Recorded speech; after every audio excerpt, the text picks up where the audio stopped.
غلبه کرد. همان عمری که یفر من ذله الشیطان. رسول اکرم گو عمر تو وقتی ره میگردی شیطان از سایه تو میترسد برای که تو از خدا میترسی. همین عمر عادت داشت که شبها در همان محله مدینه در شهر مدینه سیر کند، تا به روز خواب نمیکرد. میگشت مردم چی مهمات داشته باشد، چی مشکلات داشته باشد، مردم در کدام موضوع صحبت میکند، چی کمبودی ها باشد. این گونه خلیفه ها بودن، این گونه پیشواها بودن. میگد بنز یک تیریزه آمد که یک زن میگد در بستر تنها خواب بود.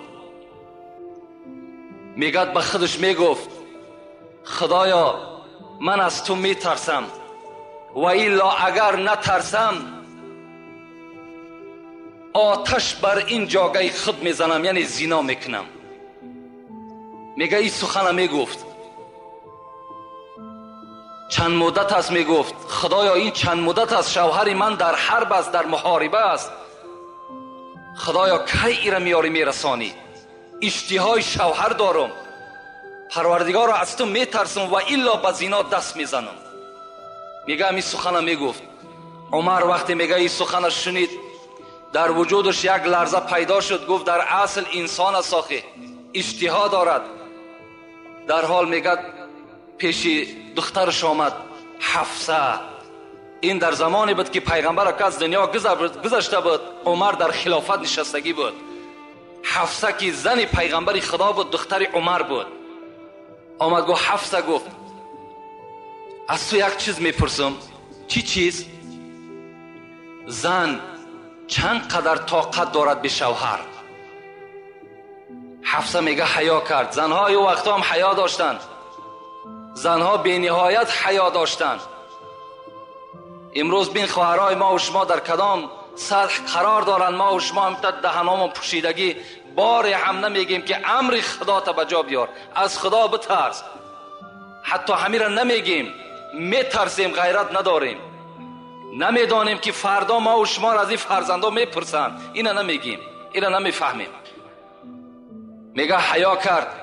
گو حفصه گفت حیا نکن، تو اگرچه دختری منم باشی تو مادری من هستی، تو زن پیغمبر هستی. زنهای پیغمبر مادری ما هستند. میگه حفصه طاقت نکرد، به زبان نگفت و به دست اشاره کرد، 4 ایشان داد. گفت 4 ماه میتواند که زن به شوهر طاقت کند. و میگه آیتی را از سوره بقره خواند. این آیت معناش همین است که اگر مردها از شما 4 ماه جدا شدند، شما میتونین که نزد قاضی مراجعت کنین و خط طلاق خدا بگیرین. این 4 ماه را وقتی که میگه آیت که ذکر کرد، حضرت عمر در حال آمد پرسان کرد شوهری همین زن در کجاست؟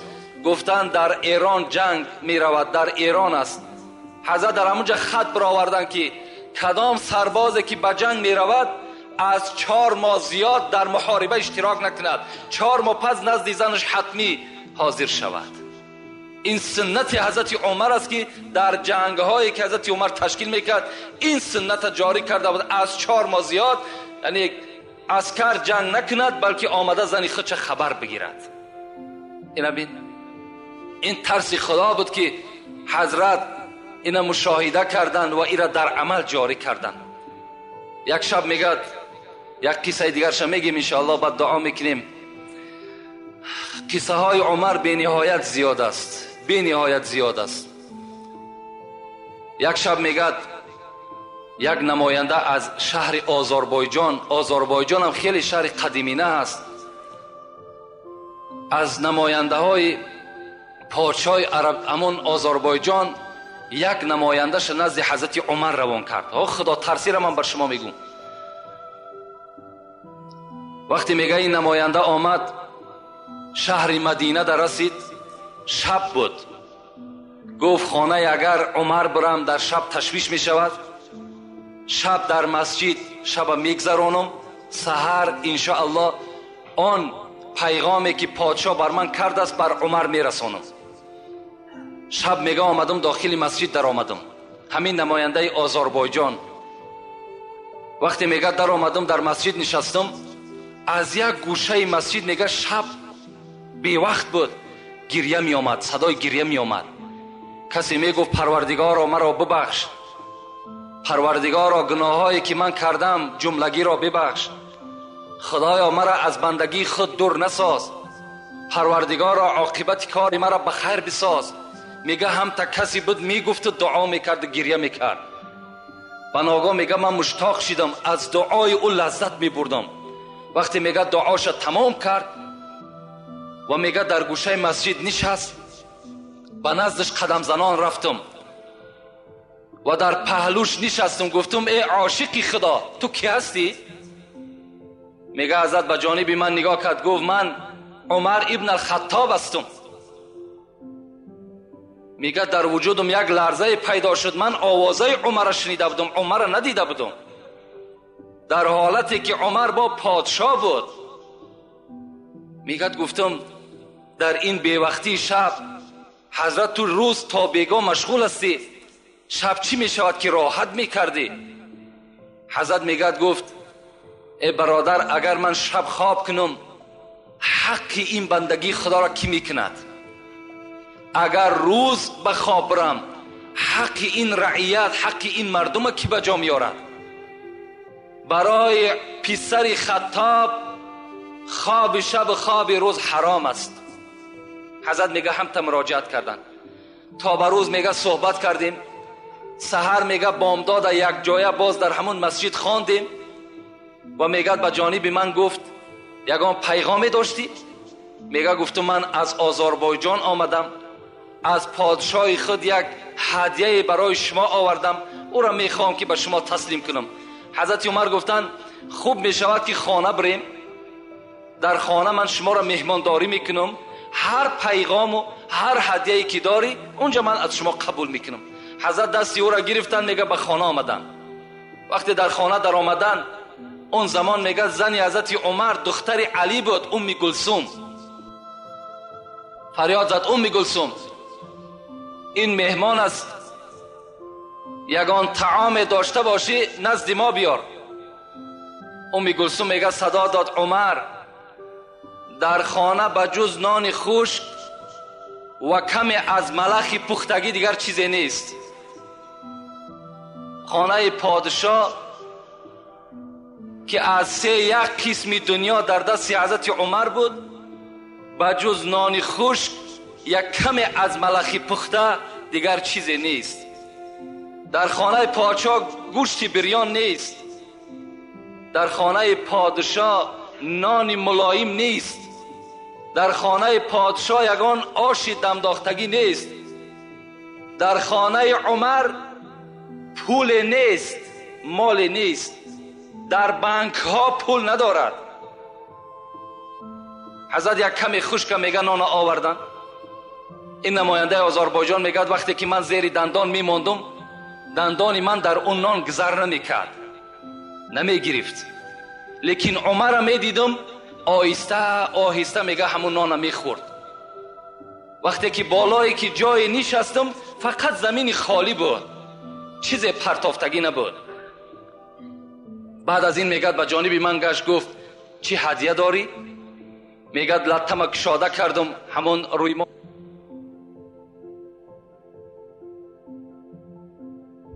روی هست که بغیر در شهر آذربایجان دیگر در هیچ جا پخته نمیتونن. این را فقط کیبانه های آذربایجان پخته میتونن و این را فقط پادشاه ها میخورن، دیگر هیچ کس نمیخوره. عمر میگه وقتی نگاه کردم از این سخنهای من چنان میگه پیشانی ها رگه هاش میخیست. میگفت فقط همین مقدار است؟ گفتم بله همین مقدار است. گفت فقرای مسلمانی که بیرون مدینه زندگی میکنن اونها را کی حولا میتد؟ میگه گفتم آخی این باعث شماست. میگه گفت دستمالت جمع کن، این هدیه را برده به پادشاه بده، بگو اگر دفعه دیگر همچنان معامله به عمر میکند به خدا قسم رگه های گردنش میبرم. اینجا مسلمان ها گشنه و تشنه و حلوا را عمر بخورد.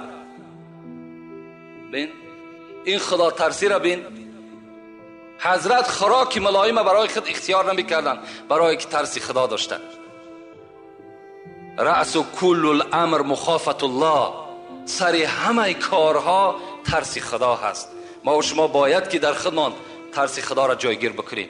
از خدا بترسیم، انشاءالله ما و شما هم در دنیا هم در قیامت البته سربلند هستیم. هیچگاه خواه در پنهانی باشیم برادرها، خواه در آشکارا باشیم، شما فقط و فقط تصور کنید که خدا شما را نگاه دارد. خدا در نظاره شما هست. چگونه که پیغمبر میگه اعبد الله کانک تراه فان لم تکن تراه فانه یراک. خدا را چنان عبادت کن که همچنانی که او را دیده ایستاده ای، اگرچه او را نمیبینی او تو را میبیند، همچنان خدا را عبادت بکن. جمعه پیشین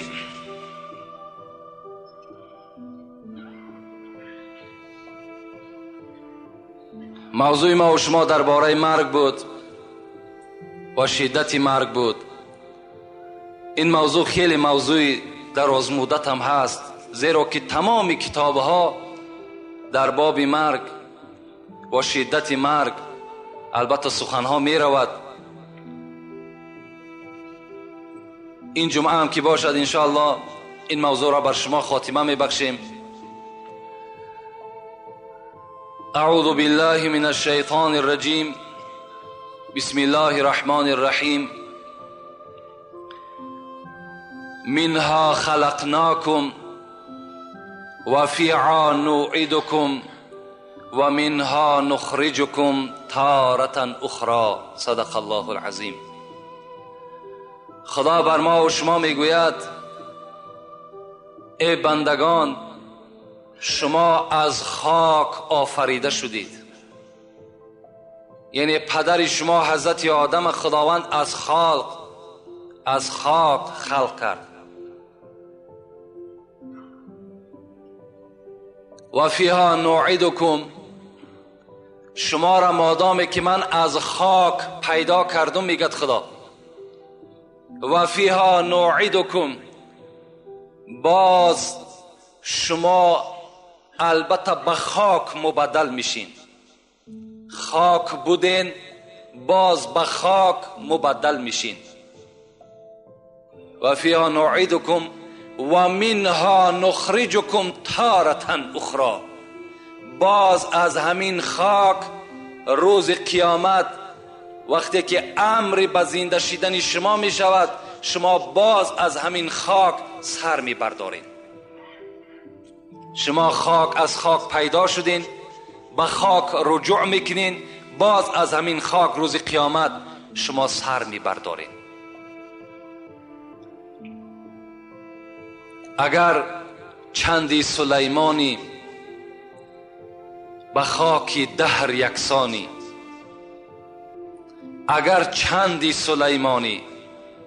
سلیمان بی نهایت بای بود، حضرت داوود بچش، اگر چند تای سلیمان باشی میگد، اگر چندی سلیمانی به خاک دهر یکسانی، و یا جمشید و خاقانی به خاک دهر یکسانی، اگر قند و عسل نوشی، اگر قند و عسل نوشی، اگر ملبوسی زر پوشی، به ماهرویان در آغوشی، به خاک دهر یکسانی.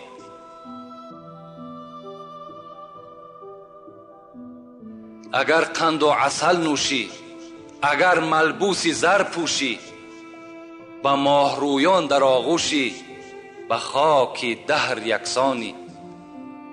اگرچه فرد دورانی، یعنی اگرچه آدم عادی هم که باشی، اگرچه فرد دورانی، به تخت خیش سلطانی، تو اندک روز مهمانی، به خاک دهر یکسانی.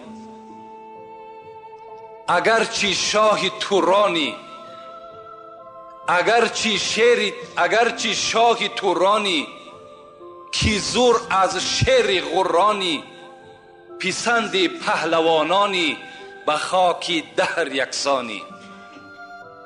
به یاد روی جانانی، به یاد روی جانانی، جنون تو سینه بریانی، چو بلبل گر غزل خوانی به خاک دهر یکسانی.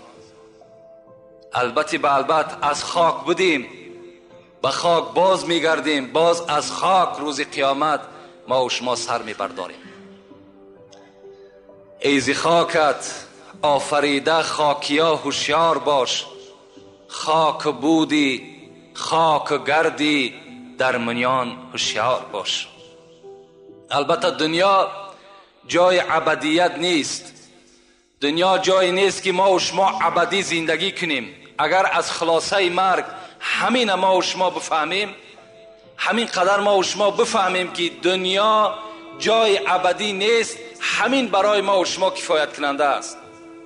رسول اکرم میگه کفا بالموت واعظا، برای شما داملای امر معروف کننده لازم نیست.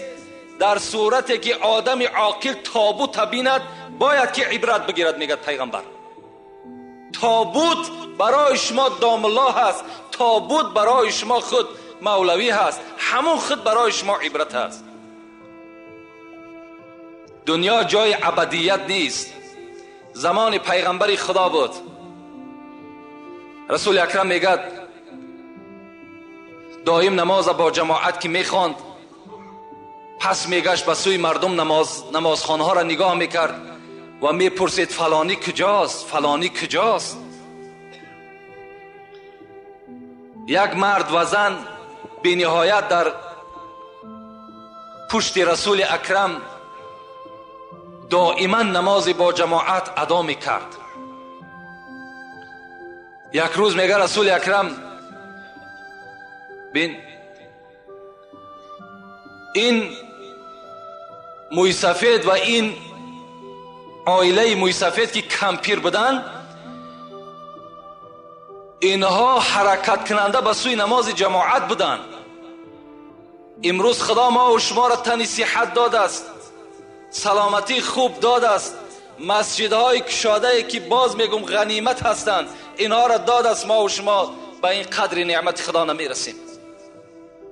باز خدا رحمت کند عمر، سخنم کمتر بیرون از موضوع می شود. دورای حضرت عمر بود. حضرت میگه وقتی که پهلو گشتن نگاه کردن که یک مرد در جماعت نیست، میگه گفت فلانی کجاست؟ گفتن فلانی بیمار است. حضرت عمر وقتی میشنید که فلانی بیمار است میرفت تفتیش میکرد در اصل بیمار است یا نه. میگه وقتی که شنید بیمار است خیست، میگه خانهش رفت، خانه همون مرد رفت، میگه درش تق تق کرد، گفت فلانی؟ میگه از داخل آواز داد لبی و میگه آمد در کشاد. وقتی عمر دید لرزه در وجودش پیدا شد. میگه ناگفته عمر گفت من سبب نیامدن جماعتم بیمار هستم. حضرت عمر گفت تو بیمار هستی؟ گفت بله بیمار هستم. گفت لعنت خدا بر تو. عمر ترا الحال گفت ای فلانی تو لبی گفتی آمدی کو؟ ترا خدا فیراد دارد حی علی الصلاة حی علی الفلاح، بیاین به سوی نماز، بیاین به سوی نجات. چرا خدا را قبول نکردی گپشه؟ چرا گپی عمر لبی گفتی؟ این عمر خطابش بود. گپی عمر تصدیق میکنی، لبی میگوی، به نزدش میای، گپی خدا اختا قبول نمیکنی.